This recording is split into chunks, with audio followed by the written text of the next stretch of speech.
Vamos falar do Supremo Tribunal Federal, penduricalhos. 4 ministros do Supremo publicaram um documento conjunto para ampliar o cerco aos chamados penduricalhos. O objetivo é evitar que setores do serviço público, principalmente do sistema judicial, se aproveitem de brechas na decisão que limitou os pagamentos acima do teto constitucional. A reportagem é de Luciana Amaral.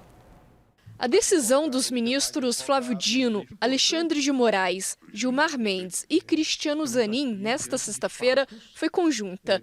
Ao longo da semana, eles já haviam dado outras decisões com textos idênticos, numa demonstração de união. Os despachos proíbem qualquer revisão de cargos, reclassificações de comarcas, novas gratificações de acúmulo ou normas sobre plantões. Também reforçam que só o Conselho Nacional de Justiça e o Conselho Nacional do Ministério Público podem regulamentar verbas indenizatórias para uniformizar as regras. O objetivo é evitar dribles à decisão do Supremo, que restringiu o pagamento de verbas acima do teto constitucional, hoje de pouco mais de R$ 46 mil, e determinou que novos benefícios só podem ser criados por lei federal. Mesmo assim, na prática, algumas categorias ainda podem receber verbas extras que vão de 35% a até 70% do teto. Além disso, órgãos públicos procuraram novas brechas. O Tribunal de Justiça do Paraná, por exemplo, passou a prever o pagamento de até R$ 14 mil para magistrados que tenham estagiários ou residentes jurídicos nos gabinetes. Depois da repercussão negativa, o TJ paranaense voltou atrás. A Advocacia Geral da União também chegou a ampliar o auxílio-saúde dos membros da AGU para parentes por afinidade, como sogro e cunhado, e depois da repercussão, recuou da medida, mesmo negando que houvesse irregularidades. O Supremo tenta assumir o papel de freio dos penduricalhos em meio a uma das piores crises de imagem da Corte e a questionamentos acerca da postura de ministros. Para críticos do STF, é uma resposta à pressão da opinião pública numa pauta com forte apelo popular: o combate a privilégios bancados com dinheiro público. Embora o Supremo esteja atuando em cima dos supersalários, até o momento não há perspectiva de uma revisão sobre a conduta dos próprios ministros e seus familiares que atuam na advocacia, por exemplo. Já o Código de Ética defendido pelo presidente do STF, Edson Fachin, parece estar cada vez mais distante de sair do papel. Do outro lado da Praça dos Três Poderes, também não há perspectiva de que o Congresso se debruce sobre algum desses temas tão cedo. Participa agora o Sérgio Firpo, que é professor de Economia e coordenador do Observatório da Qualidade do Gasto Público do INSPER, integrante do movimento Pessoas à Frente. Bem-vindo, Firpo. Boa noite. Boa noite, meu caro. Tem um movimento coletivo muito forte, intenso, de contra-ataque às decisões do Supremo Tribunal Federal contra o penduricalhos, e o chocante, né, nesse movimento é que são movimentos de órgãos estruturados para nos defender, né, a rigor, né? A gente está falando de tribunais de contas, estamos falando de tribunais de justiça. Vão vencer? Qual que é a sua percepção? Não, acho que não, né? Acho que isso foi um contra-ataque à decisão do Supremo do final de março, né? Ou seja, ao longo desses 45 dias, né, várias carreiras tentaram reverter, de alguma maneira, essa decisão que limita o entendimento do que seria essa remuneração acima do teto, né, de 35% a 70%, na hora em que você tenta burlar, e os exemplos que foram trazidos pela reportagem, tenta burlar esse entendimento. Então, na hora que você define, por exemplo, né, que o magistrado ele vai ser também, né, alguém que equivale a professor, porque ele vai, né, orientar um estagiário, orientação, né, de alguém que está né, no seu emprego, nunca foi uma profissão de um magistério, né? É simplesmente você treinar alguém no trabalho. Isso estava sendo trazido até uma remuneração de R$ 14 mil a mais, né? Esse treinamento como sendo, né, ensino. Parece, né, que é tentar achar brechas para que aquele entendimento do Supremo de março fosse violado. Essa decisão recente, né, de 2 dias atrás, mais essa publicação de hoje, acho que vai na contramão, vai para evitar que esses desvios aconteçam. Silvio, eu fiquei com a impressão hoje de que o Supremo precisou reafirmar uma nota conjunta à sua decisão, porque havia uma resistência grande de órgãos que estão justamente abaixo do Supremo contra uma decisão do Supremo. Assim, é uma maluquice, assim, né? Impressionante. Tentar reafirmar a autoridade, garantir o cumprimento dessas decisões e ainda conseguir vender essa imagem de um tribunal que tem uma preocupação com a retidão, enfim, tentar se colocar com uma agenda positiva, né? Assim, o Supremo não faz mais do que obrigação. Sim. Quando impõe essas regras e tenta fazer essas decisões valerem.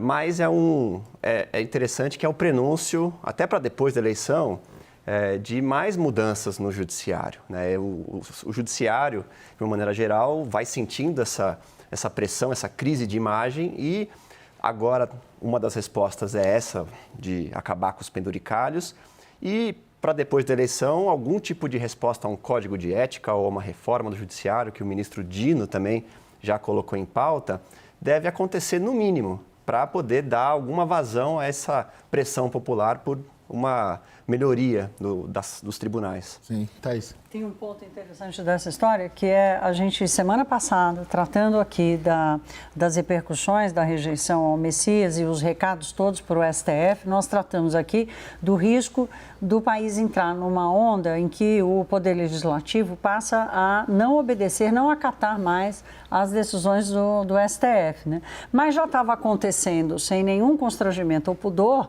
a desobediência ao STF pelos próprios pares.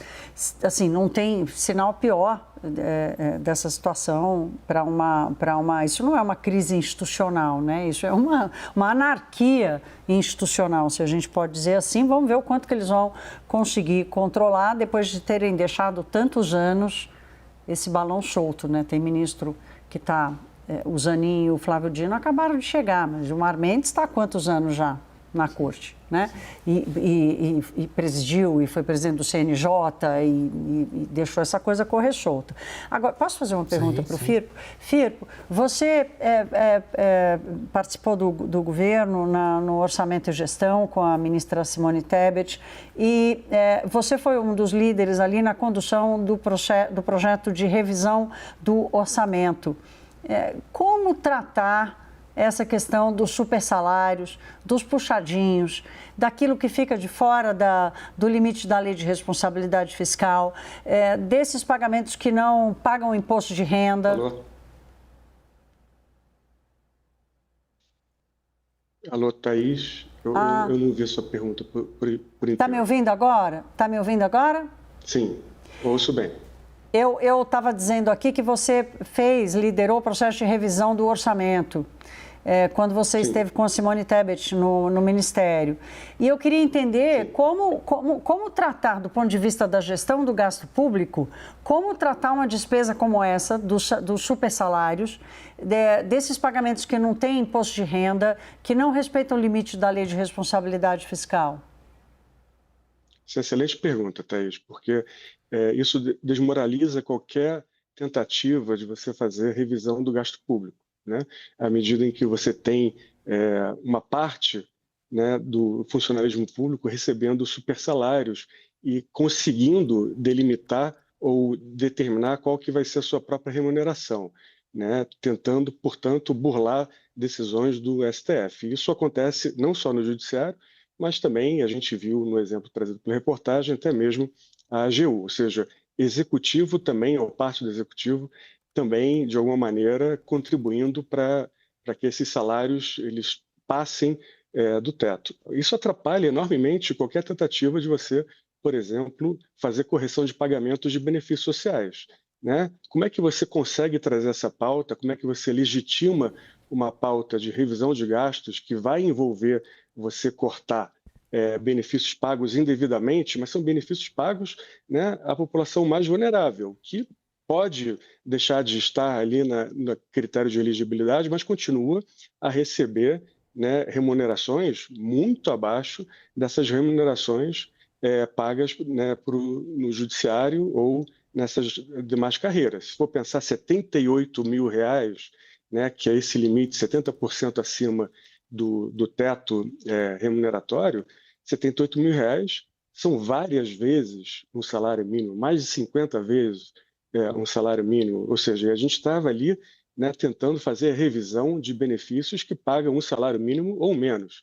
Então, acho que atrapalha muito. E lembrando que o orçamento é um só, né? Ou seja, se você concede esses aumentos para uma parte do funcionalismo público, certamente isso vai atrapalhar a execução de políticas públicas, né? Que são políticas públicas que devem ser levadas à frente para atender aquelas pessoas que mais precisam delas, né? Ou seja, usar um jargão de economista, né? Não existe almoço grátis, ou seja, alguém vai pagar essa conta, né, desses aumentos do funcionalismo. Isso é muito ruim, Thaís, porque eu acho que há uma tendência, né, de uma apropriação corporativista do orçamento, né? Não se pode confundir autonomia com capacidade de se apropriar do orçamento para fins remuneratórios. Eu acho isso muito ruim e espero que essa decisão de hoje do STF coloque um freio decisivo. E lembrando que a gente está, né, a 70% acima,